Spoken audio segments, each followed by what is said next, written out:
गुरुदेव का नाम दे सकते हैं, किंतु हमारे सदगुरुदेव व्यक्त अव्यक्त रूप से हमेशा हमारे साथ है। मैं जब छोटी थी और बहुत सालों तक मैं हमेशा इसी बात को पकड़े रहती थी कि सदगुरुदेव जो भी हैं बस जो दिख रहे हैं वही हैं। पर जब स्वामी जी ने इसका एहसास कराया कि मैं जहां पर सशरीर नहीं हूँ, मैं वहां पर भी हूँ, तब हमने मानना शुरू किया। क्योंकि मैं कभी भी पुस्तक को पढ़कर या किसी की सुनी सुनाई बातों को नहीं मानती। बचपन से ही मैं थोड़ी सी जिद्दी रही। तो मुझे याद आता है कि हमारे सदगुरुदेव जब 40 साल पहले बोकारो की धरती पर हमने उनको देखा था, और जब वो आते थे तो उनका जो पदार्पण होता था वो कैसा होता था। मतलब लगता था कि जैसे हम लोग किसी घर के, लगता ही नहीं था कि स्वामी जी कोई सत्ता है। उनका इतना सहज वाणी, इतनी सहजता से वो मिलते थे, इतना सुलभ थे। सदगुरुदेव की कभी सोचती तक नहीं थी कि ऐसा कभी हो जाएगा कि सेवक से कहना पड़ेगा थोड़ा सा स्वामी जी से बात करना था, थोड़ा सा जाना था, थोड़ा सा मिलना था, ऐसा कहना पड़ेगा। एक बार की बात है, हम लोग सब कोई छोटे थे, हमारे घर पे स्वामी जी ठहरे। हम लोग बहुत खुश थे और समझ में ही नहीं आ रहा था कि क्या करना चाहिए। माँ अलग परेशान थी कि स्वामी जी को क्या खिला दें, कैसे खिला दें, इनको क्या भोग लगा दें। पिताजी अलग परेशान, हम लोग फूल तोड़ने में जुटे हैं। श्वेत फूल कहाँ मिलेगा। अब तो हर तरह के फूल हम लोग स्वामी जी के चरणों पे रख देते हैं, किंतु एक समय था जब हम लोग सिर्फ सिर्फ सफेद फूल ही स्वामी जी को चढ़ाया करते थे। और मेरा ध्यान हमेशा ये रहता था कि स्वामी जी डंडा को लेकर क्यों घूमते हैं, और उनका डंडा छूने में ही परेशान रहते थे कि कब उनका डंडा हम छुए देखें। और जो सेवक थे, एक उनका नाम पहले होता था, एक बिहारी जी करके आते थे साथ में स्वामी जी के, और वही सारा कार्य करते थे स्वामी जी का। तो मुझे बड़ा जैसे ही छूते थे तो वो आके सामने में बोलते थे, ए बच्ची तुम क्यों छू रही है, मैं हूं ना। तो मुझे थोड़ा सा लगता था कि क्या औरत होना और नारी होना इतना खराब चीज होता है कि हम एक शक्ति, एक ऊर्जा के पास नहीं हो सकते, बैठ नहीं सकते, बात नहीं कर सकते, उनकी सेवा नहीं कर सकते, उनका चरण स्पर्श नहीं कर सकते, उनके चरण को नहीं दबा सकते। स्वामी जी हर चीज को क्लियर करते। बात है जब दरस परस श्रवण और चमत्कार, उसी से मैं जी रही हूँ। वो जो संदेश था, वो जो उनकी भविष्यवाणियां थी, वो जो हीरे और पारस उन्होंने मेरे हृदय को दे दिया, उसे मैं अभी भी संजो कर रखती हूँ। और अपने अंतरतम की यात्रा में प्रणाम की मुद्रा में देखती हूँ। मैं बहुत जिद्दी थी, मुझे बहुत ज्ञान नहीं था, हर चीज पे सवाल करती थी, भक्ति में रम नहीं पाते थे। भक्ति शब्द, मोक्ष शब्द हमारे लिए बहुत नया था। आते हैं, अपनी कृपा रखते हैं, उनका जो उजास है, सदगुरु की जो कृपा है, उसको हमने एक बार नहीं बहुत बार महसूस किया है। शायद इसलिए मैं आज इस सभा में बैठी हूं, जहां हम इस तरह से अपने सदगुरुदेव को याद करते हैं। और जब भी याद करते हैं तो एक ऐसा चेहरा अगर किसी ने देखा नहीं हो, तो मैं आराम से, और आप भी आराम से बता सकते हैं, हमारे स्वामी जी का जो स्वरूप है, जो श्वेत वस्त्र है, इन सबों पे भी हम सब बचपन से ही सवाल करते आए हैं। मैं ऐसा सोचती हूँ कि स्वामी जी का जो संस्मरण है वो सबों के पास है। कोई सुना देता है, कोई सुना नहीं पाता है, अंतर इतना ही है। पहले साधन कम होता था, किंतु साधना उतनी ही उच्चतम की होती थी। स्वामी जी जब हमारे शहर में आते थे, खलबली सी मच जाती थी, सभी शिष्य अपने घर को सजाने संवारने लगते थे, और लगता था कि कोई रूठा हुआ है इसलिए कि हम स्वामी जी से बहुत बात नहीं कर पाए। हमारे घर पे स्वामी जी एक बार ठहरे हुए थे, और एक शिष्य आया और वो बोलने लगे कि स्वामी जी हमसे क्या गलती हुआ आप, और चरण उनके पकड़ लेता है बड़ी प्यार से। और स्वामी जी भी कहते हैं कि चलो बिहारी कहाँ चले के बा। तो हमारे स्वामी जी हमें ये सिखाते हैं कि किसी के भाव को, किसी ने अगर हमारा हमारे प्रति उसकी इतनी आस्था है, वो शरणागत है, तो हम उसको कैसे ठुकरा सकते हैं।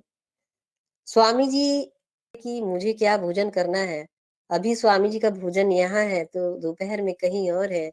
स्वामी जी की इच्छा पूछी नहीं जाती और सभी अपने मन से उनका स्वागत करते और यही कहते कि स्वामी जी थोड़ा-सा मेरे घर का भी प्रसाद आप भोग ग्रहण करते और मैं प्रसाद वो बनता तो हम लोग सब उसको ग्रहण करते। और स्वामी जी सबों की इच्छा को रखते थे। किंतु कभी-कभी मुझे ऐसा लगता था कि हम लोग कहीं जाते हैं, मैं ये चर्चा आप सबों से इसलिए कर रही हूँ, क्योंकि हम सबों को भी स्वामी जी की पीड़ा को समझनी चाहिए।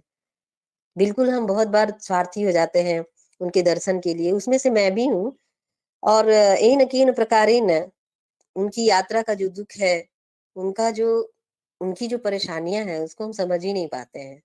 और कभी-कभी हम बहुत दुखी हो जाते हैं और स्वामी जी जब बातों ही बातों में कहते हैं कि देखिए, ये जो पुराने शिष्य लोग हैं ना, वो ज़्यादा बुरा मान जाते हैं।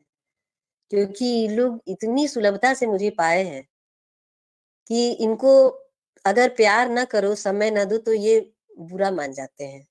और ये कभी-कभी तो ऐसा भी होता है कि ये छोड़कर चले भी जाते हैं। तो मुझे कभी-कभी ऐसा लगता है कि जो सद्गुरु हमें इतना मानते हैं, जानते हैं, जन्म-मरण का हमारे लिए वादा कर लेते हैं, तो हमें भी कैसा होना चाहिए। सबसे अच्छी बात पहले ये होती थी कि प्रचार उतना था नहीं, तो स्वामी जी हमसे जो भी वार्तालाप करते थे, मेरी हमारी जिज्ञासाओं का जो समाधान होता था, किसी को ये मंज़ूर नहीं था कि कोई दूसरा कर दे।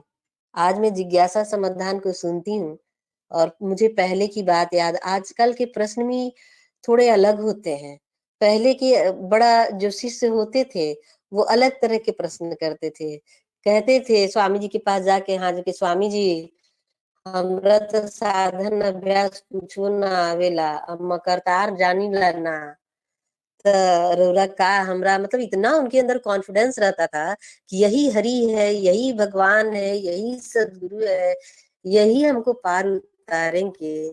उनकी जो जिज्ञासा होती थी एकदम पैर पकड़ के वो एकदम बोलते थे कि ना ना रउरा कहीं तबे हम हटब। और स्वामी जी इतना खिलखिला के हँसते थे और उसके सर पे हाथ रख देते थे और कहते थे कि आपको कोई शक है क्या? इस जन्म में नहीं मिलेंगे तो दूसरा जन्म में तो फिर मिलेंगे ना? तो वो आराम से बोलता था, "ना, ना स्वामी जी, करार करें कि एहे जन्म में हमरा मुक्ति मिल जाए।" तो मुझे ये लगता था कि ये जो मुक्ति शब्द है, इसके लिए हम लोग सब इतना क्यों परेशान रहते हैं? क्या स्वामी जी का सानिध्य मिल रहा है, हम उनके पास हैं, ये क्या बहुत बड़ी बात नहीं है? मैं छोटी थी और सभी मुझे सिखाते थे, स्वामी जी से ये पूछो, बड़े आराम से बोलते थे कि, "स्वामी जी तो इतने अच्छे हैं, आप लोग इतना डरते क्यों हैं स्वामी जी से?" तो एक लेडीज़ थी जो पंजाब की थी, तो वो स्वामी जी की से आकर बोलने लगी कि स्वामी जी हम लोग तो गुरु नानक देव को मानते हैं, गुरु गोविंद सिंह को मानते हैं। मेरी इच्छा बहुत है, आप हमको बहुत अच्छे लगते हैं स्वामी जी, लेकिन हम लोग अपना जो पगड़ी है, वो किसी के सामने नहीं रखते। तो वो बड़ी प्यार से स्वामी जी के पास खड़ी हो जाती थी और कहती थी, "हम अपना पगड़ी कैसे दे दें स्वामी जी? हम बाल तो रखते हैं।" स्वामी जी ने कहा, "इसकी ज़रूरत क्या है? मैं कभी किसी की पगड़ी लेकर क्या करूँगा? आप शिष्य हैं, इतना ही बहुत है आपके लिए।" तो इतनी सहजता से किसी बात को स्वामी जी समझाते थे और मुझे लगता था कि अरे जब सब लोग प्रश्न कर रहे हैं, तो मुझे भी तो प्रश्न करना चाहिए। स्वामी जी इतना अच्छा से बैठे हैं। स्वामी जी से बोलते थे, "स्वामी जी सबसे पहले मुझे बताइए कि आप 8 घंटा से इतना देर से बैठे कैसे इतना देर रह जाते हैं?" फिर मेरा दूसरा सवाल होता था कि स्वामी जी आत्माओं की संख्या अभी कितनी है संसार में? ईश्वर ने इतना रंग और आनंद है, ईश्वर असत्य नहीं है, तो वो असत्य संसार का निर्माण क्यों करता है? परमात्मा एक ही क्यों है? तो मेरे कहने का ये मतलब है कि जिस बच्ची को ये भी मालूम नहीं कि मोक्ष क्या है, भक्ति क्या है, उसके भी सवाल ऐसे हो जाते हैं विहंगम युग में। क्योंकि स्वामी जी इस चीज़ का बड़ा ही ध्यान रखते हैं कि आपकी अवस्था क्या है? आप नर हैं कि नारी हैं, बच्चा हैं कि बूढ़ा हैं कि आप जवान हैं? आपको समाज में आपको अगर हम सब कुछ दे देते हैं, तो आप उसको सँभाल पाते हैं कि नहीं? समाज में क्या उसका परिणाम होगा?